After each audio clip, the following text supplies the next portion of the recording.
Sergeant Ernest Johnson, one of my oldest and finest buddies from the Army. He's here to help us with the choreography. What you talking about, Jim? I do the choreography, man. Dresser, he's not here to take your place, man. He's here to just help out. What can he teach me? Man, if you didn't like what I was doing, you could have come and talked to me. Instead of going behind my back, bringing in some old drunk... Stop right there. Now don't let your mouth get you into something you can't get you out of. Morpheus. Commander Locke. I've spoken to the other captains, and I wanted to offer you the chance to explain your actions. I wasn't aware that my actions required any explanation. You were given a direct order to return to Zion. Oh my goodness, look at you. You know Harry Lennox from his on-screen roles in films like The Five Heartbeats and Matrix Revolutions, Get on the Bus from TV's The Blacklist, and so much more. Now Chicago theater fans are getting a double dose of the acclaimed actor this spring. He's in 2 plays right now in the city. Oh my goodness, 2 plays. It's a lot, a double dose. A double dose of Harry. People would love a double dose of you, or a triple dose. How do you do this? We were talking right before. We went on. First of all, let me just say you were so cute when you said, "Who is that guy in the Heartbeats?" 5 Heartbeats. That was a little while ago, just a little bit. Over half my life ago. But look at what you've done since then. You're amazing. Yeah. Well, thank you. Thank you. It's been, I'm fortunate, blessed to have been able to have sustained a career in a pretty unsustainable business, but a lot of it is just, you know, pure determination, and as I say, some fairy dust from the man above. Yeah. From the south side of Chicago, De La Salle grad, Northwestern University grad. Quigley Seminary South. Oh, I'm sorry, Quigley. I went to Elizabeth Seton, so, you know, all of them kind of go in together. That's true, I get it. Okay, yeah. I'm sorry, Quigley. But yeah, did you ever think you'd, like, reach these heights?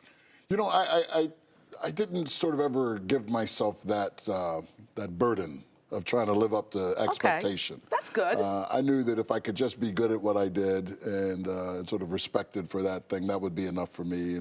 And fortunately, I've been able to do that. And so this is all gravy for me. This is pretty good. You're pretty good at what you do. We were talking about the fact that you're in 2 plays. You're in Purpose, and you're in, tell me what I've learned. How I learned what I learned. The great August Wilson. That's right. And that's going on right now. You're doing 2 of them simultaneously. How does the brain work to do that at the same time?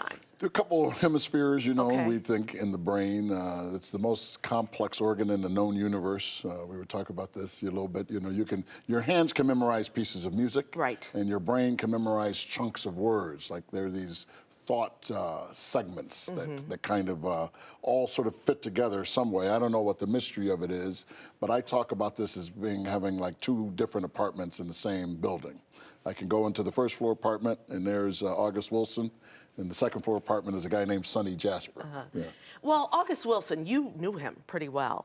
What was it like to be him, you know, on stage every night, having known him?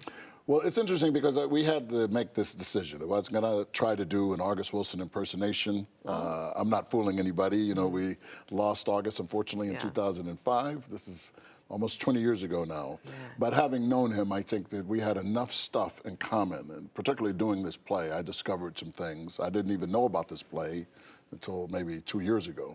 But his mother, there's a section in the story that he tells on stage, that I tell, where his mother's doing laundry. And she had 4 children. My mother had 4 children. Single mother. My mother was a widow very early, and she used to do laundry by hand on a washboard. Oh, yeah, I know. And so that story's there, you know, and so I just really am kind of playing a neutral character and then sort of creating characters that are the prototypes of characters that he later wrote. So that's the real sort of impersonations that I'm doing. They're just people from my past and history. I met some of the people that August talks about in this story, but just sort of delineating the characters is really the fun for me. Did that make it easier?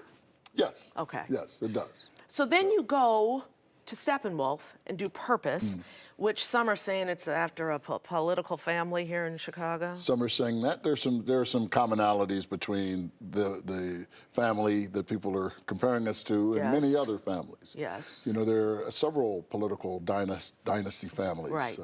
But you're the Jasper family. We're the Jasper family. Yeah, and the not other the families Jackson are mentioned. family. Not the Jackson family. Okay. He's mentioned in the play, as is Dr. King, as is Adam Clayton Powell. You know, those are dynastic families as well. So, but yes, there are some commonalities. We don't deny that. Okay, there are great things we're hearing about Purpose. I haven't seen it yet, but I'm going to. But I hear great things about it. And we talked with one of your cast members, The Visitor, a couple of weeks ago. She's phenomenal. She's amazing to talk to. Yes. And we just had a great time talking about this play. But and you go into they're totally dynamically different characters Yes, from Jasper and August Wilson. It's an interesting thing. I play Solomon Jasper as the character of God in the August Wilson play. Okay. Oh my goodness. So he makes an appearance. Yeah. Oh, he does. Yeah, Okay. so yeah, it's fun. It's fun. Tell me about Lillian Marcy Center in Bronzeville. How's that going? It's the Broadway of Chicago, right? Well, our goal really is I call it the Lincoln Center. The of Lincoln Chicago, Center, I'm sorry. Because we really, no, it's close. I mean,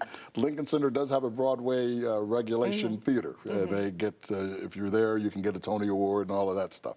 But Lincoln Center is really a campus. You know, it has multiple institutions. That was a centralized place that Rockefeller had this great idea that you can bring to a central place existing institutions. So we want to bring the Congo Square Theater Company. We want to bring Najwa Dance Company. We want to give them residencies there. But you can also, we produce our own work, and we can host other companies. And so the idea really is to create a landscape, not just that one building. The Lillian Marcy Center is phase 1. By the way, that's going well. We were informed by the Speaker, Chris Welch, Speaker of the House, and Majority Speaker, and Cam Buckner, you know, that the first Senator. tranche of this money will enable us to get underway. We have to go through a little bit more process stuff, Right. but it's happening. That's fabulous. Yeah. Great to have you back in Chicago. great to Stay be back. longer, please. Thank you. I'll Please. be back. Okay, all right, thank you. How I learned what I learned is at the Broadway Playhouse at Water Tower Place through May 5th. Check out BroadwayInChicago.com. And we'll be back. Oh, you will be back in Steppenwolf's Purpose May 7th through the 12th. Exactly. Okay, so go see both of them. You can see both of them. Thank you, Harry. Thank you.